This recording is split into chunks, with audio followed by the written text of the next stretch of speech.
Okay, so we are now live on the Google Plus Hangout. So hopefully Paul will be able to watch through that, and also my mom. Yes, and it will also be uploaded to YouTube after it completes. So Becky, even though you have to check out, That's gonna be the first thing I do. as soon as you get out of your meeting today, just watch my Capstone all over I'll again. send you some. Rachel.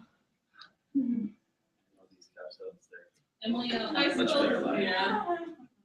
I like that. It's all about the live sessions, it's the atmosphere. Well, you can participate through the Hangout too. You can type in your questions and other people can vote them up or down. So it's a whole other interactive experience. You won't, but I will. Where is this weird light?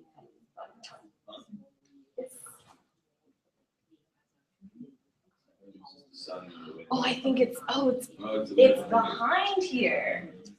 Oh. There is another. The shade is down. Is there not a second shade? Is there?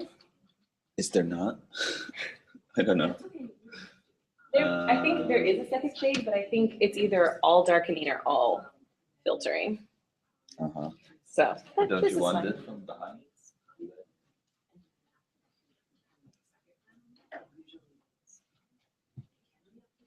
Yeah, there's definitely a second shade. Yeah, but I think that in order to have the other shade pull down, we have to pull down the darker shades on all the windows, and I think that'll be a bit excessive. Yeah. Yeah. So it's fine. Yeah, it's not the end of the world. And the sun will move during the presentation. So it'll all Probably be- not downward. Yeah. It'll all work out.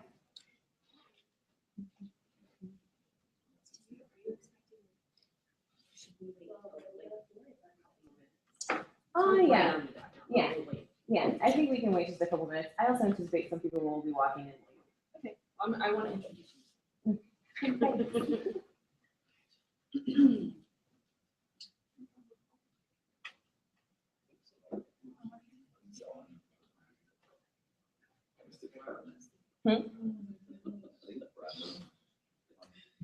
Yeah, I think Becky Meissner is also planning on coming, but I anticipate she will walk in about 15 minutes later.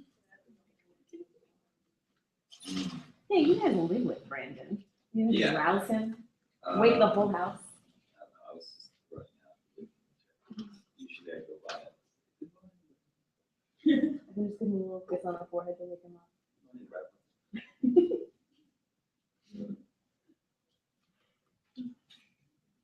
Yeah, we'll start shortly.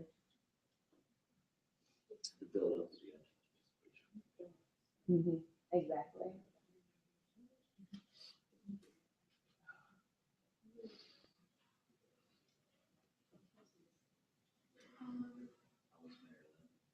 Oh, it was great.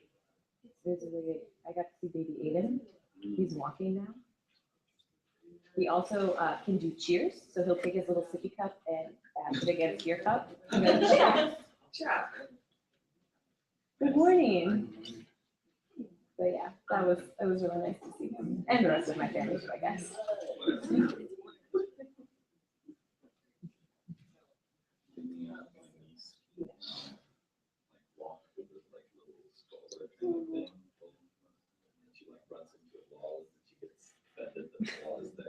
Well, the wall should get out of her way. That's cute. Just learning about that. How old is she?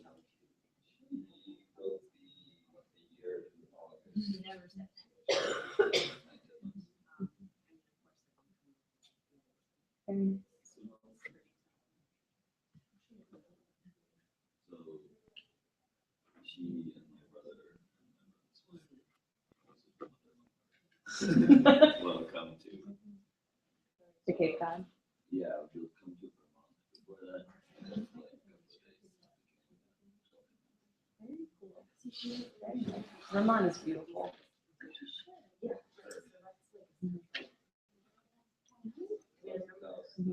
And Ben and Jerry's. Yeah. The reason for cows. There's- The only reason why they're cows.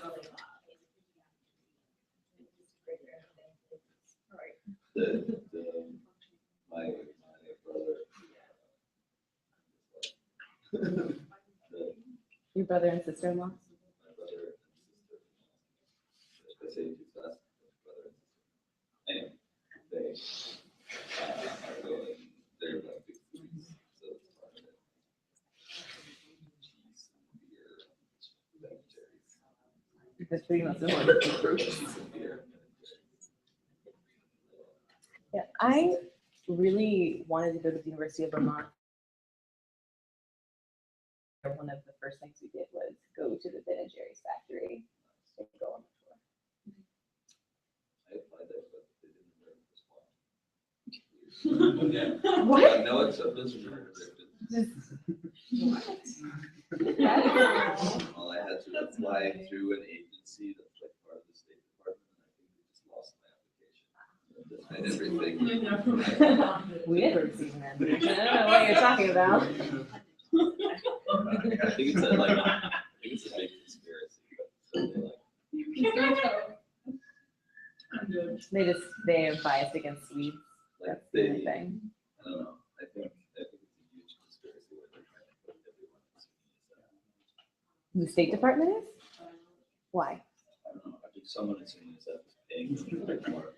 Ah, there's an inside person at the State Department filtering all. That is a big assumption. Mighty big assumption. Could be true though. It's not impossible. Not likely. It was so weird. They don't let you contact the university or stuff. For the Fulbright programs. Like Why? if you do, they can kick you out. What is Because the they don't want reasoning? like dual channels of communication. So why don't they just make it your responsibility? The training. Yeah, test it out. Because we're just graduate students. We don't obviously not responsible. Should we start? Yeah, we should start. Okay, thanks everyone for coming. And there are refreshments in the back that Laura has graciously provided, so help yourself. I'm Laura Rickard. I'm an assistant professor in environmental studies and had the pleasure of working with Laura Bartock. Laura is a master's student in the environmental communication and participatory processes track, which you're the last one to get a master's in, so that's kind of exciting.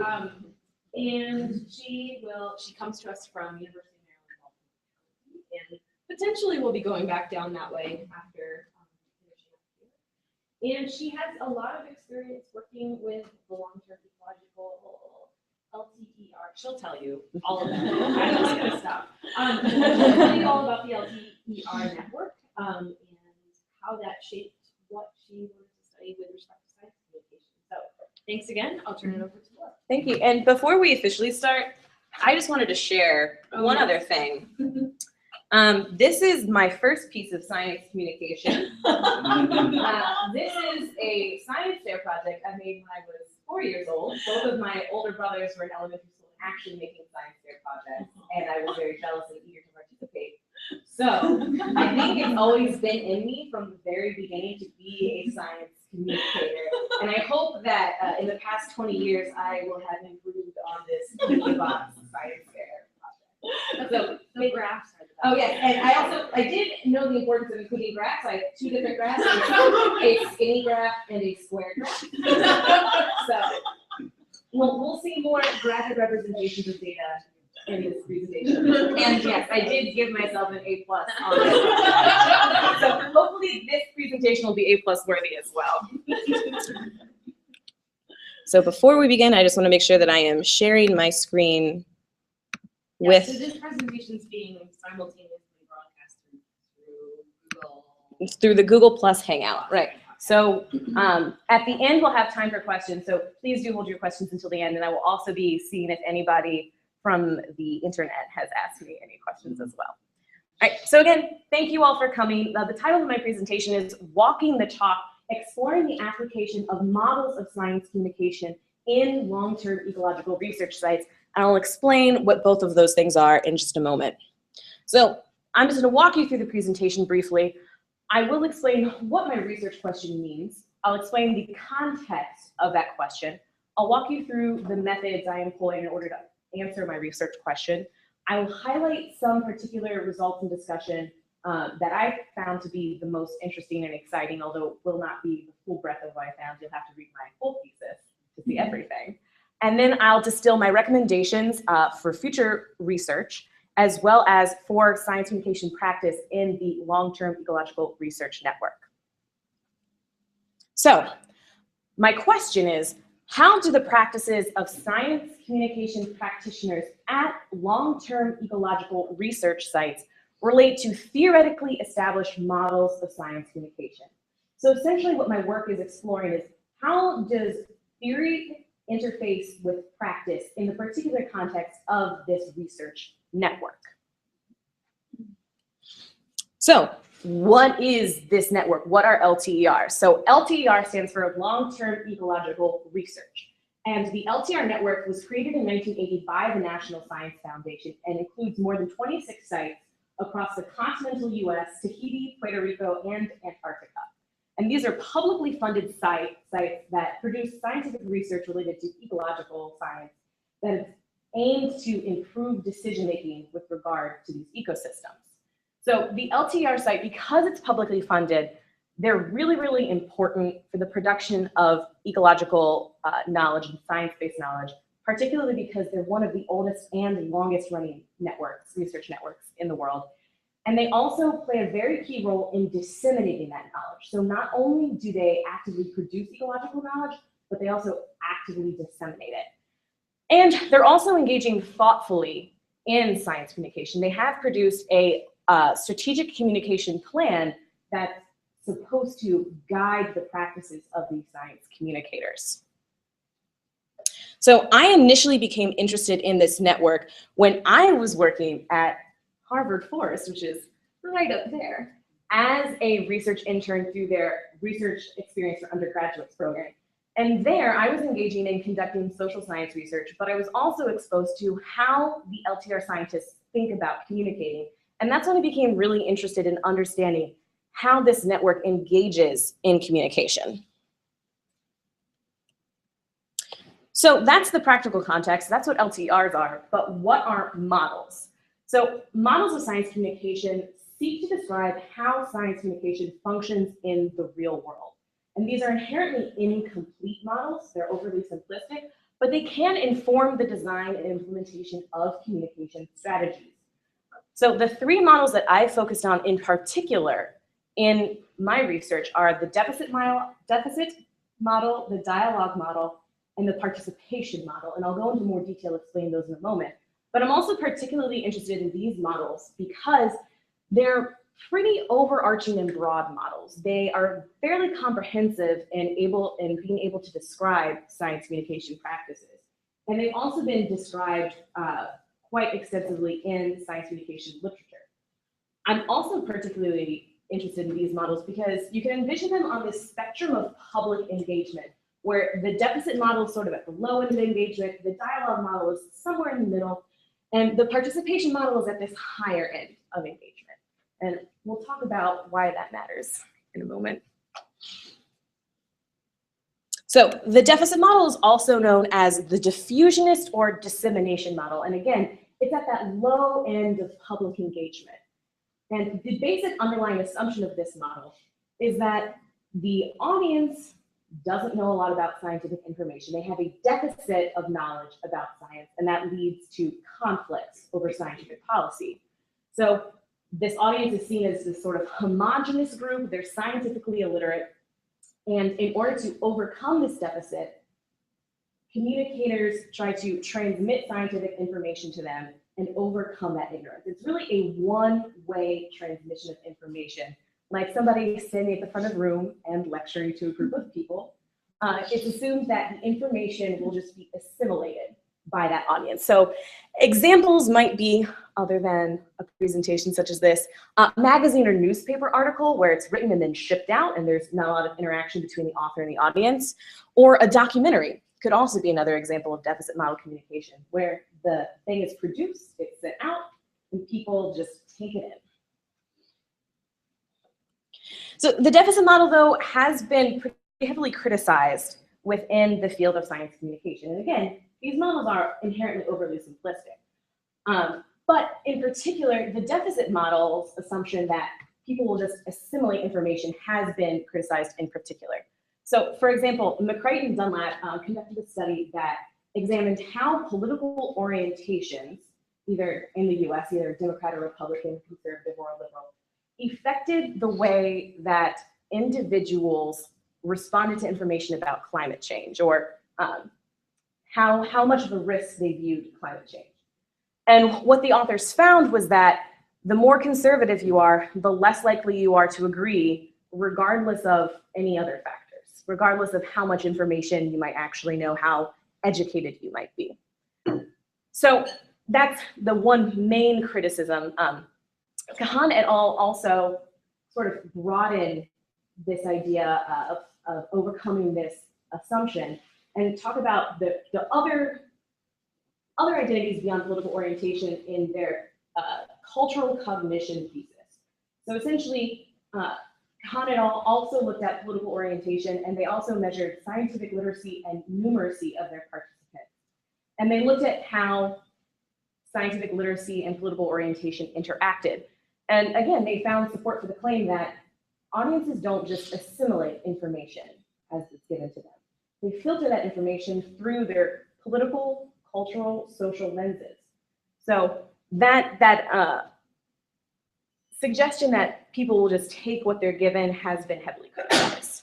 The deficit model has also been criticized for not valuing other types of knowledge other than scientific knowledge.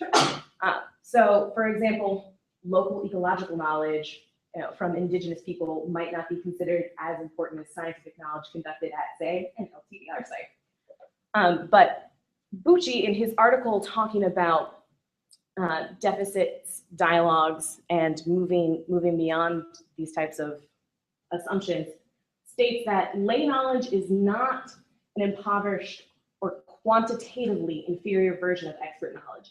It is qualitatively different. So we need to acknowledge that there isn't only one way of going about understanding the world, which the deficit model sort of ignores. So moving on to the dialogue model, it's also known as the contextual model or the consultation model, and it's more of a two-way exchange than the deficit model. Again, it sort of falls in the middle of that spectrum of public engagement, and the audience, rather than being seen as this homogenous, ignorant group, they're seen as heterogeneous, and they have differing degrees of scientific literacy and different backgrounds that might be important when considering how to communicate science. So the main goal of the dialogue model is to contextualize scientific information for these different groups. The dialogue model moves beyond the deficit model by acknowledging, okay, so some of you may not know what's going on, but some of you may have more scientific knowledge, you may have more of a background. These results might matter more to your groups. You may be more invested in trying to understand. So again, this is more of a conversation between experts and lay people. And they also are intended to discuss the implications of the research for those particular groups, rather than just saying, this is something you need to know, broad strokes. It's really making sure that the scientific information that's being communicated is relevant to those groups as well. So examples might be public meetings in a local community. If a research organization finds out some findings that are particularly relevant to a community about their local water supply or about their forest, they may hold a public meeting in that space designed for those people and sort of making sure that that information is relevant to the audience that they're talking with. Another example might be educational workshops. So while there's still an expert at the front of the room teaching the group about something, it's more of a dialogue, it's more of an exchange and a conversation than, say, a lecture where there's no interaction whatsoever. The dialogue model is not perfect, however. There are also criticisms for this model as well. Like the deficit model, the dialogue model does create a stark distinction between experts and lay people, which has been criticized. So even though the deficit model, or the dialogue model, acknowledges that there are different types of knowledge that are important, there's still a stark distinction between experts and lay people that is kind of hierarchical. So as a result of that, non-experts are usually not involved in goal setting of research. So it's a group of people who consider themselves experts who may have PhDs or masters sitting in a room and deciding what are the research projects we need to be exploring. Okay, now let's go and tell the people about it, which may result in research questions that are not necessarily specific and useful for the groups that they're supposed to be addressing. The dialogue model can also vary widely in implementation. As Nisbet and Schoeffele point out, each initiative varies by how participants are asked for feedback, how much their feedback matters, and exactly when in the development of a scientific debate consultation occurs.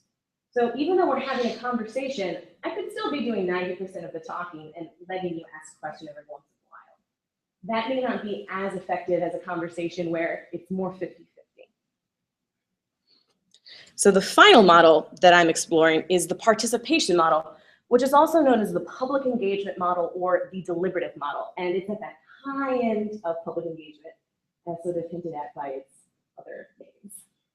So under this model, the audience is seen as a heterogeneous group, as in the dialogue model, but they also have really important non-scientific knowledge and expertise. So because of that, in the participation model, non-experts or lay people are brought in at the beginning of a research project to help shape the aims of a research. That way, in that way, research questions are really specific and focused to the needs of the audience, rather than at the end of a scientific process saying, oh yeah, and this matters to you because. Under a participation model, non-experts are also engaged in democratic decision-making. So again, it's not a technocratic group of experts who are making natural resource decisions or other types of decisions. Lay people who can bring in other types of value that are maybe non-scientific are also engaged in that decision-making process. And while that all sounds fine and good, the participation model is also not perfect. It relies really heavily on public interest in a particular issue, which may not be prevalent. Urban and Stansbury had a really, really interesting case study in the Papillion Creek system in Omaha, Nebraska, where they were trying to engage the community in decision-making for watershed management. They sent out flyers, they sent out announcements, they bought tons of pizza, they had public meetings, and no one showed up. No one came. The authors even described their efforts to attract audiences as heroic, and still no one came. So they're trying to do this really great participatory engagement, and still no one showed up. So in order for the participation model to be successful, you may need more investment from the audience you're trying to attract. This model is also really resource intensive. And when I say resource, I mean a wide variety of resources. It takes a lot of time to plan out these different types of meetings. What are you going to do? Who is going to be there? It takes money, to buy all of that pizza, to rent the space, to maybe help people travel to your location. It also takes some amount of expertise. If you have never planned a participatory process before, you may not be aware of some of the pitfalls or common complications that occur.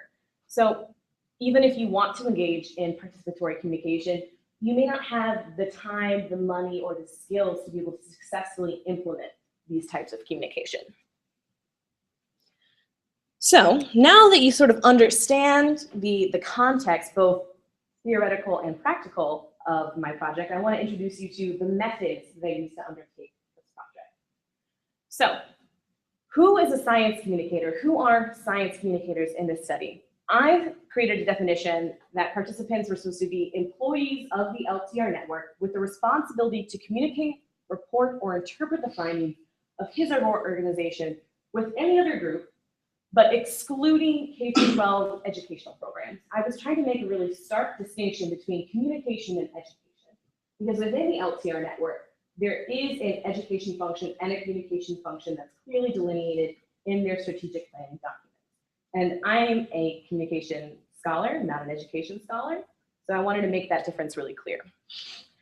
I also employ semi-structured interviews.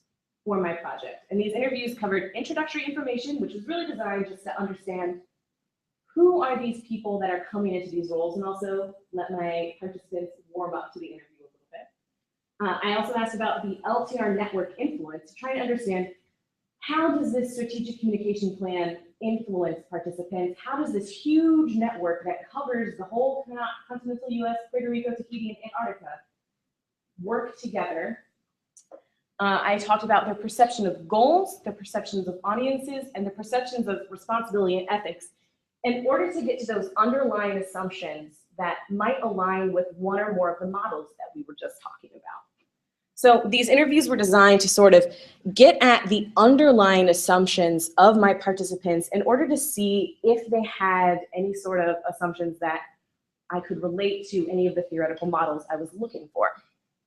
I didn't want to explicitly ask the participants whether or not they identified with one model or another, because I didn't want to influence them too much.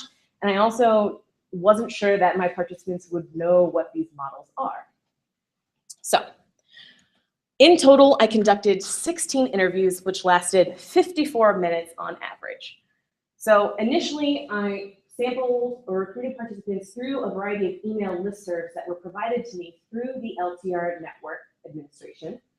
And then after I had interviews, I also employed snowball sampling, which is essentially at the end of the interview asking, now that you've sat through this whole interview, can you think of anybody else that I should talk to? And I ended my recruitment process when nobody was responding to my emails and when my participants were not suggesting anybody new for me to talk to. So I essentially exhausted the participant base. I also employed qualitative coding of interviews based on grounded theory, which is essentially a flexible coding system that allows theories to emerge from the data. So essentially, as I was conducting interviews and as I was transcribing and going through the interviews, I had different codes emerge throughout the process. And excuse me. Codes are generally observations and themes that emerge in a wide variety of interviews that I then assigned a specific code. And I did this through a software program called Atlas TI. I also employed the constant comparative approach, which essentially means as I developed new codes, I went back and forth between interviews to say, okay, this new idea popped up about halfway through the process. Let me go back to the beginning and make sure that I didn't miss it somewhere at the beginning. I also employed memoing, which is generally a record of observations throughout the process that help me to sort of understand and track when and how themes and codes emerge to me throughout the process. So, what did I see? The first really interesting observation that came to me occurred during the recruitment process, before I talked to anyone, before I coded anything. I had that really strict definition of who is a science communicator and they're not educators, but this sort of definition really fell apart during the recruitment process. It was really difficult for me to find enough participants who were willing to talk with me without differentiating between education and communication. So ultimately, I had people who identify as communicators and educators, people identified most as educators, but also as communicators. So even though the LTR network treats these as distinct functions, they have different goals and different missions and different objectives. And even though the field of academia, the world of academia, treats education and communication as distinct disciplines, in this population, there really wasn't much differentiation at all, which I found to be very interesting. So who did I talk to? This pie chart is a breakdown of the different types of training that my participants expressed. So even though this says 41% scientific training, that means out of all of the codes, about half of them were scientific training, but these participants can have more than one type of training. So you can see that the overall majority had the scientific training, but every single participant that I talked to had a higher degree in some field of science or social science, meaning a master's or a PhD, usually in ecology, biology, some sort of biophysical science. A smaller number of participants also had professional experience in education and interpretation, meaning that even though they didn't necessarily take any coursework in education or interpretation, they had kind of picked it up on the job somewhere along the way. About an equal amount also had some experience in journalism or writing, which again was not necessarily through any sort of academic training program, but they picked it up as they went along. They had experience in writing and writing in a journalistic style. Some participants also had informal communication training, meaning that they participated in some sort of professional development activity in which they learned about the practices of communication. And then there were a lot of other very minor types of training that it was sort of a smattering of other types of experiences. But again, every single one of my participants had a training in a sort of scientific discipline. I also found it very interesting that one participant in particular had training in hospitality management, which was very influential in his work as a communicator. These participants also, in addition to the wide variety of types of training, they played a wide variety of roles within their LTERs. So again, as I mentioned previously, I had some participants who were dedicated communication professionals. These are sort of in the minority.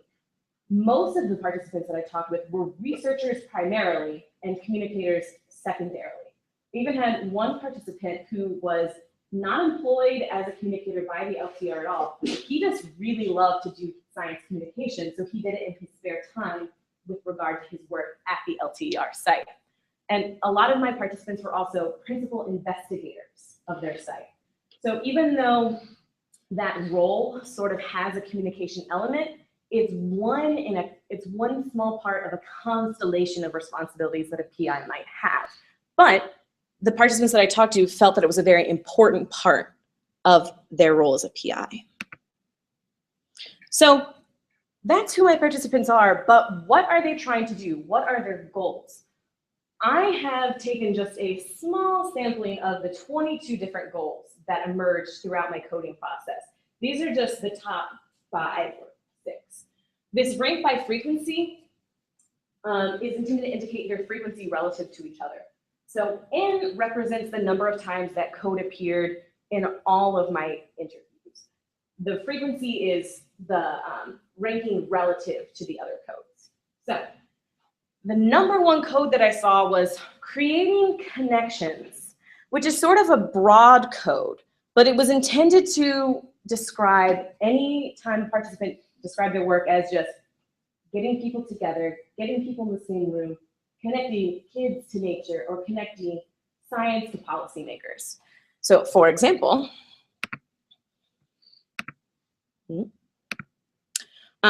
one participant said, I see the main goal of my work as connecting the research and activities at their LTR site, our science, with stakeholders who might be interested in and benefit from what we're learning. So some participants did use the language of creating connections to describe their work, which is in part the reason why this code emerged. So essentially, these participants are making this broad connection. And to me, this sort of seemed to indicate maybe a dialogue model of communication or a participatory model of communication. Again, these goals could indicate one or more models. So when I talk about the appearance of the models, as is my main research question in a moment, these are really helping me to understand broadly what the participants are doing, what their assumptions are, and how that might fit into one or more models. So this creating connections was quite broad and was also the most prevalent. So giving content was a bit different. Giving content was talking about passing off information from a site to a particular group of people, or providing content, scientific content primarily, in some sort of way. So for example, it could be making sure that your data is available on the website, making sure that you're sending out a newsletter, making sure that you can respond to inquiries.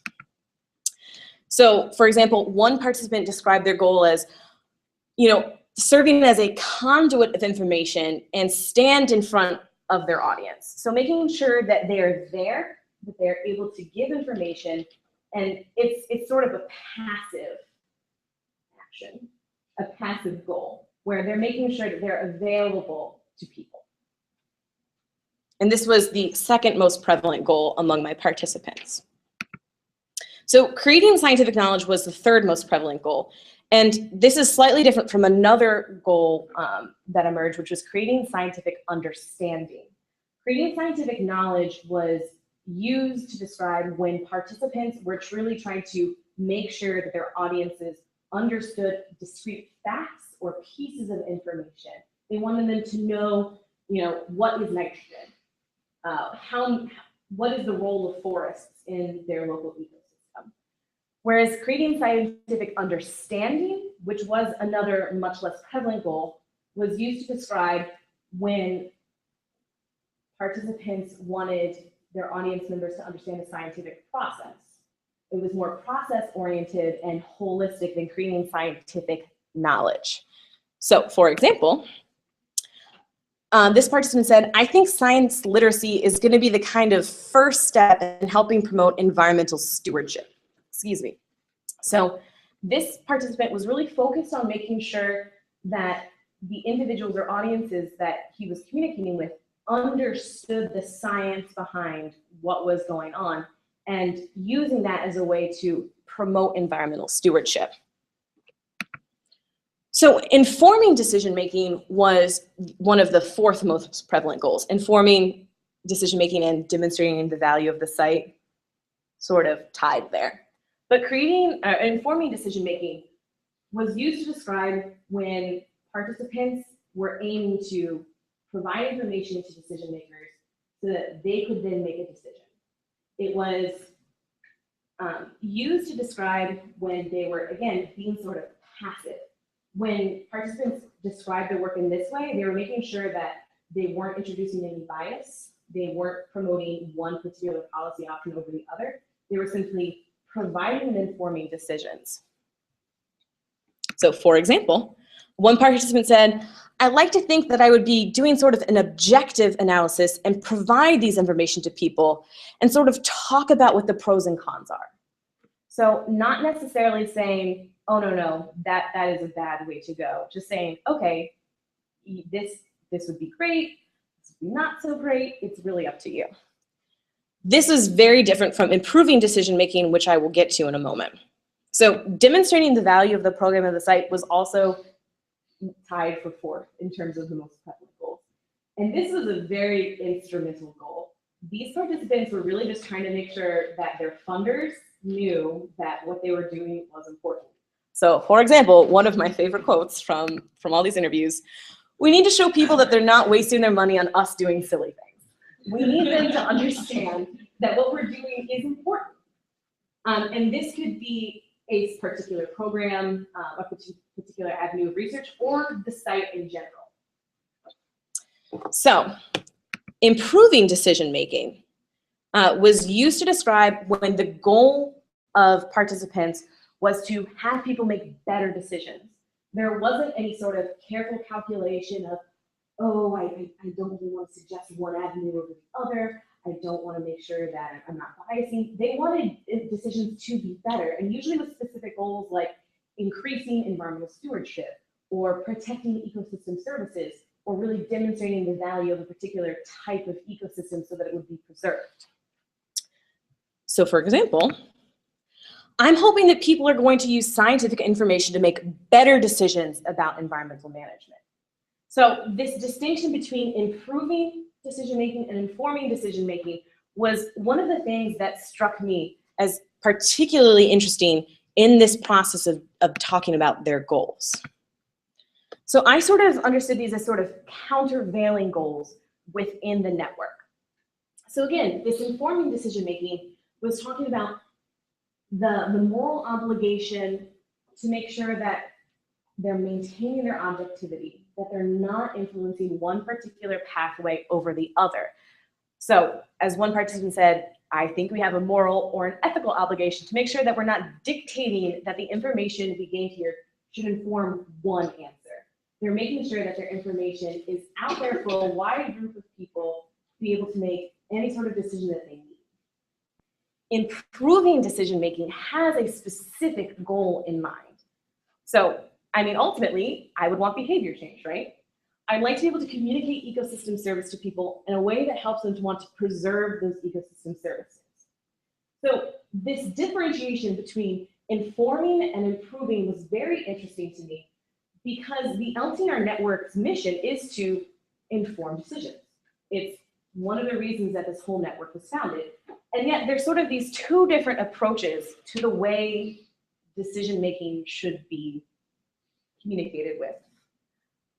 And it's not entirely clear to me whether or not people who were aiming to improve decision-making were maintaining that sort of objectivity that those who were discussing informing decision-making were making very clear. So for example, it could be that these scientists who are communicating and trying to improve decision-making think simply having that information out there will lead to better decisions. They may not actively be trying to say, oh, no, we definitely need a carbon tax. That's the policy avenue we should take. It could be that they simply think by having the information out there, decisions will be better. So I think this is an area for rich exploration in future studies. So that's what they're trying to do, but who are my participants trying to talk to? What I found was that the audiences described by my participants really closely aligned with the audience that are described in the LTR Strategic Communication Plan, such as funders, LTR scientists and LTR students, so people like me who are REU students working at sites, and also graduate students, policymakers and natural resource managers, and the media. So those are the audiences that are described by the plan. And as we'll see on the next slide, those are pretty much the audiences that my participants were targeting. One thing that was also particularly interesting to me was that some participants acknowledged the limitations of using the term the public. So within the LTR Strategic Communication Plan, there is a line preceding their description of their target audiences saying that the public is too broad a term to be useful. So essentially you're saying we're not, as a network, going to be trying to target the public. And that's also reflected in some science communication literature, where the public is not really well defined. Who is the public? The public is every single person who is out there. It's not really feasible to design a communication strategy that is applicable to every single different individual. So I found it interesting that some participants acknowledged this limitation that was also in the strategic communication plan, while some still used the public as a term to describe their audiences. So this pie chart has a lot of very small audiences that I've left the text off because it was just a little bit too much text, but I will describe them. But the key takeaways here are that K through 12 students and university students were two of the largest groups described by my participants, which makes sense considering that one of the target audiences is students and that a lot of students work at these LTR sites. It's very easy to talk to the students because they're already there and they're already working with you. One of the other main target audiences were decision makers and policymakers, and also stakeholders. I differentiated between these two groups because from my academic background, decision makers and policymakers actually have the authority to make a decision, whereas stakeholders may be interested, but they don't have the power or the authority to actually make anything happen. So I saw my participants describing these two different groups, and I interpreted that as being these two different groups with different types of power and different roles in decision making. However, this could be a bias of my own. It would be really interesting to see if participants actually make this strict academic distinction in their own work as well. Because within the LTR Strategic Communication Plan, decision makers, policymakers, stakeholders all sort of fall into a similar category of this other group of people that care about the issue we're researching. So even though some participants acknowledge limitations of the term the public, it was still a relatively significant audience group that came across in my interviews.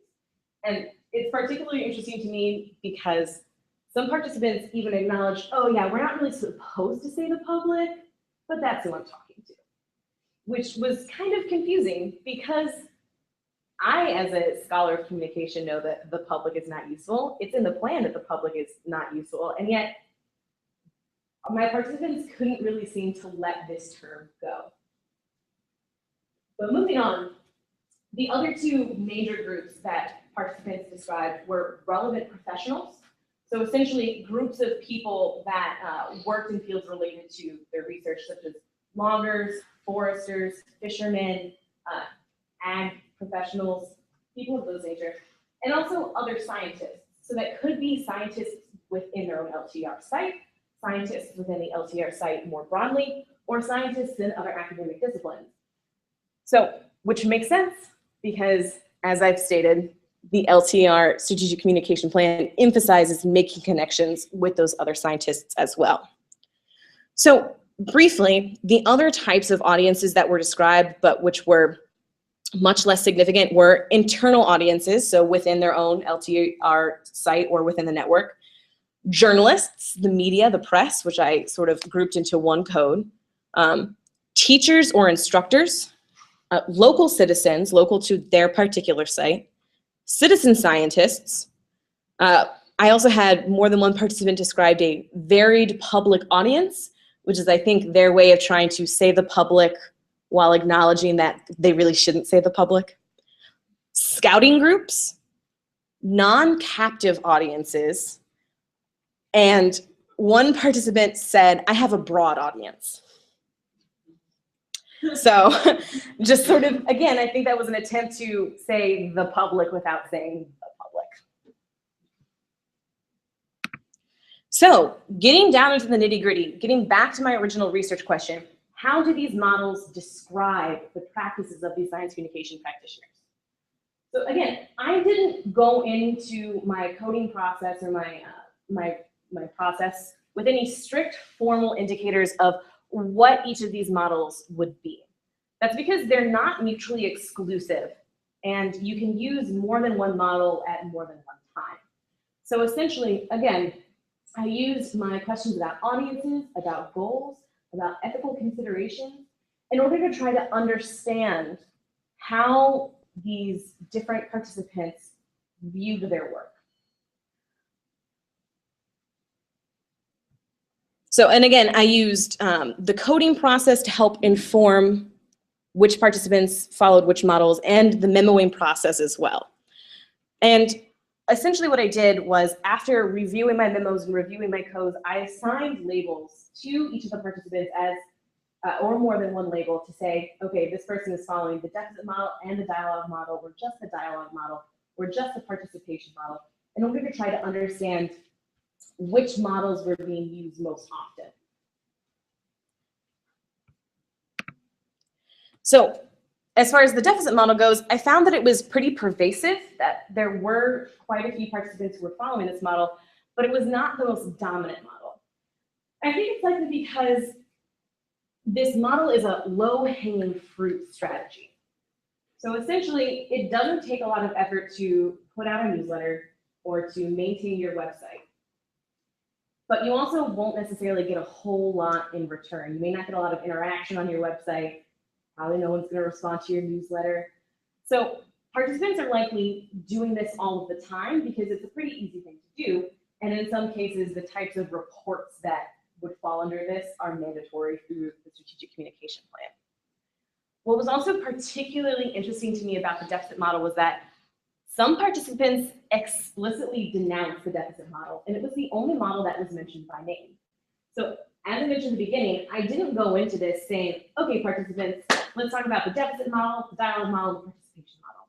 This is something that they brought up throughout the course of our conversations. And it was particularly interesting to me because of the two participants talked about the deficit model, both of them talked about it in negative terms, which is pretty interesting. The dialogue model was the most dominant model across all the participants. Excuse me. And it's likely because it's a medium investment, medium reward strategy. It takes more energy to have a public meeting or to host a workshop than to just send out a newsletter. But it's also not that hard to do. You don't need a whole lot to be able to do that. And you'll get more reward in return. You'll have more interaction with your audiences, and you're likely to get more feedback. The participation model was the least evident model examined in this study. And that's likely because it requires a really serious investment of time, energy, and resources in order to be able to do this effectively. And also, as I mentioned at the beginning, it takes some amount of skill and expertise in order to effectively design participation or participatory communication, which some of my participants may not have, as they're all primarily trained scientists and not as communication scholars. Though this was the least evident model, I did have some participants that aligned more strongly with this model than any other model. Essentially, they were exemplars of participatory communication and didn't engage in much deficit or dialogue type of communication. So they described engaging their stakeholders at the very beginning of their research process. They described having shared power with their stakeholders and really engaging them from the very beginning. So last but not least, I wanted to talk about the ethical considerations that we discussed at the very end of our interviews. Essentially, at the very end, 40 minutes or so into our conversation, I said, okay, one last thing. How do you consider, or what do you consider to be ethical considerations for your work? And most participants really struggled with this question. Many times I got clarifying questions like, well, what do you mean? Can you give me an example? And without trying to lead them towards one answer in particular, we sort of talk about what that meant. And again, these are just the top 5. There are other codes as well, but the majority of these considerations are focused on maintaining the Mertonian scientific norm of disinterestedness. So essentially, as scientists, we're trying to sort of take an arm's length approach to our work. Don't become emotionally involved, be objective. And that's sort of what we're seeing reflected here in these these considerations for communication. So keeping bias out of information. So like informing decision-making, like that goal, these participants were really focused on making sure that they weren't injecting their own personal opinions when they were doing communication. Similarly, other participants described allowing their audiences to interpret the information as they saw fit. So essentially just putting the information out there, not saying what it means, but allowing participants to, allowing their audiences to interpret it as they will. Doing good science was also one of the top considerations that my participants talked about. And this is probably because the vast majority of them are researchers first and sort of communicators secondarily.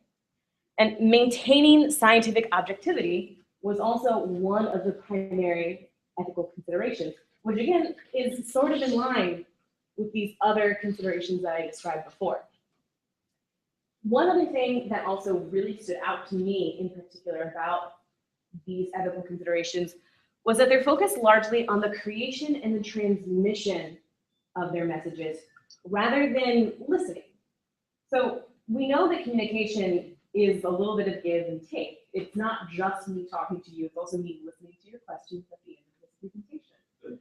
And yet, the ethical considerations that were discussed during the course of my interviews didn't really acknowledge that listening aspect at all.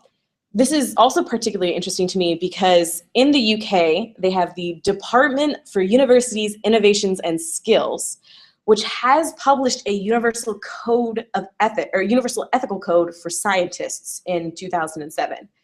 And this code has a particular emphasis on ethical considerations for listening and for transmitting and for talking.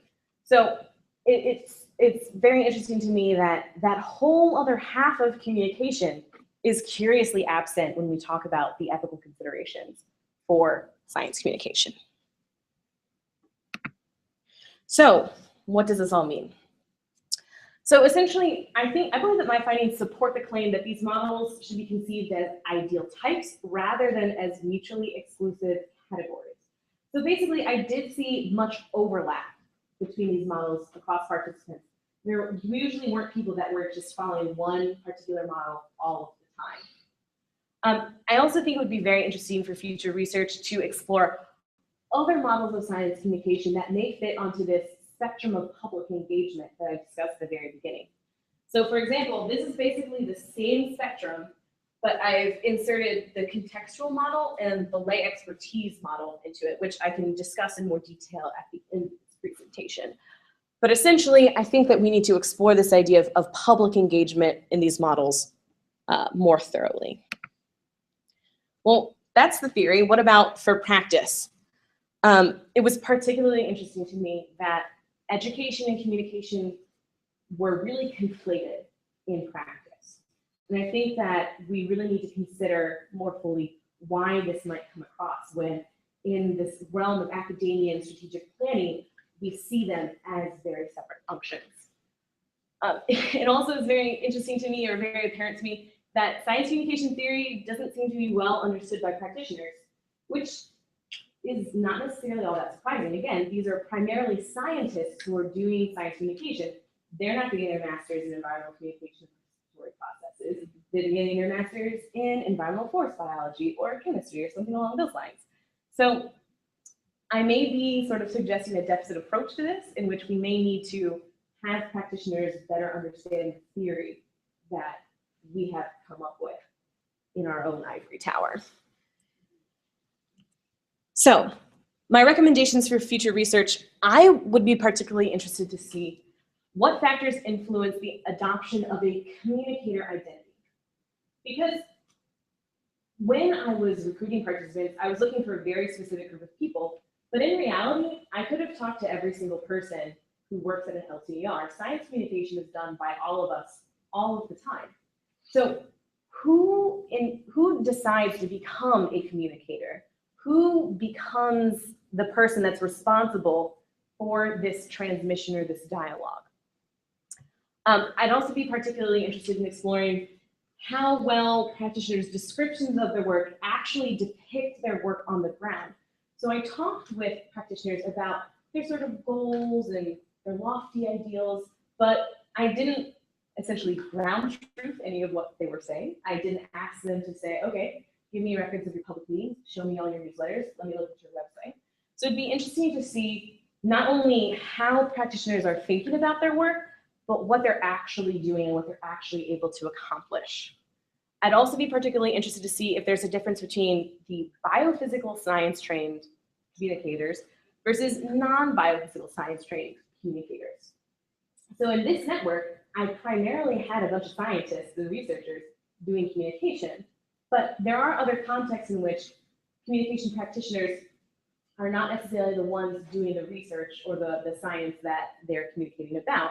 So I would be really interested to see how these different types of trainings play out in other contexts. And importantly, I'd also like to make some recommendations for the LTR network. I would like them to be able to benefit from my research that they graciously let me conduct within their site.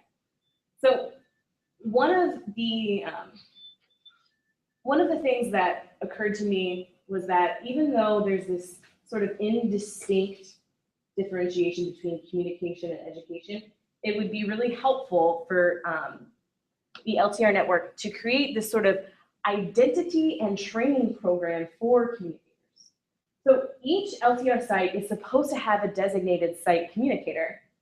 I did not necessarily see that come through in my recruitment process or during my interviews.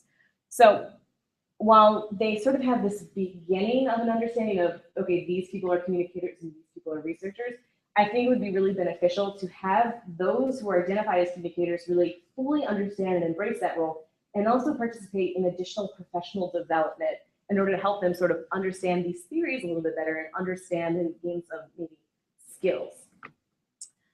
I think it would also be very important for practitioners and LTR network administrators more broadly to understand the strengths and weaknesses of each of these models. So even though participatory communication may seem like the greatest thing since it's the highest engagement, really each of these models has a time and a place. So I'm not necessarily arguing that we should abolish the deficit model and that it's totally wrong. But we need to understand when and how these models are appropriate and use them to inform our design of communication strategies. I also highly recommend that the LTR network adopt an adaptive management approach to communication. So adaptive management is essentially the systematic testing and adjustment of practice based on observation. So it's really a scientific approach to doing any sort of activity that you're trying to manage. So by adopting a scientific approach, the LTR network can not only better understand how their different strategies are playing out, they can also help inform science communication theory by helping us really explore how these models work in practice. So, in conclusion, there's not really a clear definition of who a science communicator is or what he or she does. We need to really explore in other contexts who are science communicators, what are they doing, and how did they get to where they are. Communication strategies also seem to be heavily influenced by a background in scientific training. So particularly in the LTR network, but also perhaps in other contexts, we should probably encourage communicators to engage in a type of training program that may bring their communication skills up to the level where their scientific skills are. And also, again, I truly believe that other communication contexts should be explored to see if this pattern that I observed, that the dominance of the dialogue model, is true in other research networks. So I would also like to extend a huge thank you to my committee, especially my major professor, Laura Rickard. And I'd also like to extend a huge thank you to the LTR network for helping me in my recruitment process and letting me put them under the microscope. And especially to my participants who let me take up so much of their time talking about science communication. So if you have any questions, I'll take them at this time.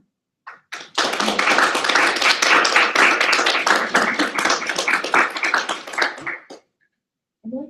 So before you started talking about the distinction between communication, like education and communication, I was kind of thinking about what this meant for like kind of elementary education, like for actual teachers, because these people, I'm guessing, with K through 12 education, you mean more like camp kind of things, or I was going to ask. Yes. So usually when interacting with K through 12 audiences, it's usually like a one-off field trip to the site, or maybe a little bit of a workshop, or yes, a lot of camp groups. Mm-hmm. So yeah, thinking about the implications for elementary education, that's a good question. I think that some of my participants do have some background or some experience in education, but that's very interesting. Yeah, it just kind of got me thinking, because I know that some, either in college settings or high school settings or something, they're starting to like flip the classroom and do different innovative strategies, and it sort of lines up with the theories, but maybe not totally. So I was just wondering if you knew like how those two things were interacting. Yeah, that's a good question. As far as like flipping the classroom and implementing any sort of like specific education strategies, we didn't really discuss that in the interviews. So it could be that they're employing some of these strategies, but for the most part, my participants discussed activities like just getting the kids out there, getting their hands dirty, getting them in boats out on the salt marsh, or getting them to walk through the forest. So it was really pretty, not necessarily innovative in terms of educational strategies. It was pretty traditional. Okay. If you were to take you want to communicate the results and the recommendations from this talk to an audience where I've gone around and put up flyers all over town for Laura Bartock is talking at the public library, and you wanted to communicate these results and recommendations, what would you do? How would you do it? That's a great question. So as part of my thesis, I wrote a white paper for the LTR network, distilling my findings and going into a bit more detail with my recommendations. So that's one thing I've already done. As far as what Laura Bartock would talk about at her, or how she would communicate. How I would communicate. That's thinking, since we're sitting here in this yeah. So we're all sitting here in the ivory tower right now.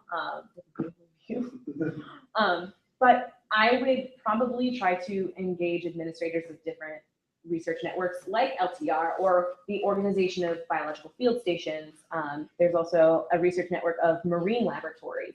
I would probably try to approach particular research groups, particular groups of scientists, and try to work with them to understand their needs and their goals, and then help them develop a sort of skills training or seminar or workshop to talk about these different types of activities. So it would be pretty deficit model oriented.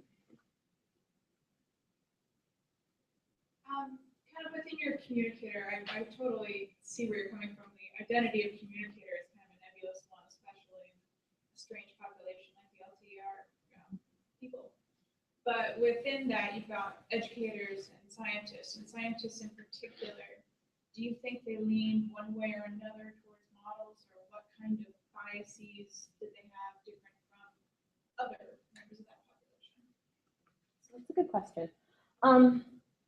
I think that those participants, so let me try to clarify your question. Are you asking the scientist, within my participants, the scientists, wholly scientists, PhD, did all that, versus people who have some experience or background in education or communication? Well, those that might identify as scientists primarily over communicators. Okay, so those who are primarily scientists and do some communication versus those who do mostly communication all the time. So the PI question is actually pretty interesting because I found that PIs with their constellation of responsibilities usually tended more towards dialogue or participatory communication, which is pretty interesting to me. But those who identified primarily as researchers were more towards the deficit end of things. And I think that has a lot to do with the way that we train scientists to communicate. So as scientists, we're trained to write for publication and write for publication and write for publication and write for publication. So that's really pretty deficit model type of work. So I think that those participants who were primarily scientists were like, okay, I'm going to write a newsletter, I'm going to maintain the website, and I'm going to talk to my students. Because that was also one really interesting part of the conversation I had with my participants, who was primarily an educator. He was discussing how he has his PhD in freshwater ecology, I think. I don't remember exactly. But he was talking about, I'm the PI, I have my PhD, and I'm expected to be able to teach an undergraduate course when nothing I've done has prepared me for that. When you go through the training to do a PhD or to do a master's, you don't take an education course. You don't take a course in syllabus writing. And that's the sort of communication aspect is also kind of absent from that. We have, at ESF, some courses on how to write for publication. And that's it. I think we have one course taught by Dr. Yanai on how to write for publication.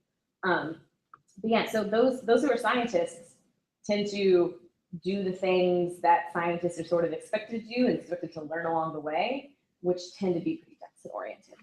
And if I may, then those participants that were very K-12 oriented, do you see, kind of leading up to Emily's question, what theories are they bringing into it? What kind of thinking are they doing that's different?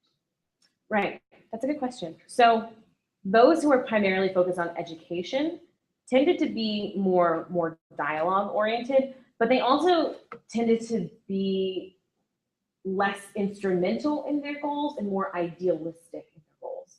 So those who were sort of scientists who were deficit oriented were like, all right, I need to get them to understand this. I need a policymaker to understand this piece of information.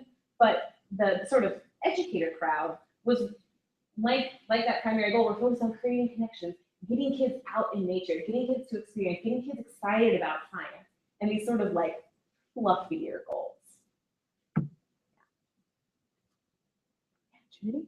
So do you think it would be more productive to teach scientists like these different ways to communicate, or to hire or put someone in charge of being the person who is in charge of communicating all these scientific ideas and make sure they just have enough background to understand what people are trying to get into? That is a great question. Personally, as somebody who wants to be the person in charge of doing all the communication, I would sort of tend towards the latter, but that's sort of for getting a job.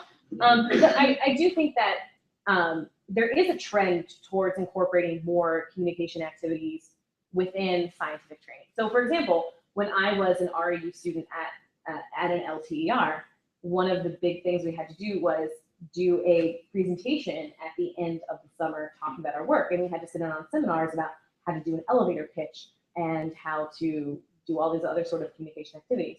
So I think the trend is leaning towards incorporating more scientific or more communication training along with scientific training, but I think there could be a lot more done. So I would probably argue for incorporating like a gen ed for scientists on how to communicate, but I'm a little biased and think that communication is the most important thing. So I think we should probably wrap up so we keep on time, but let's give a final round of applause to Laura. Thank you very much.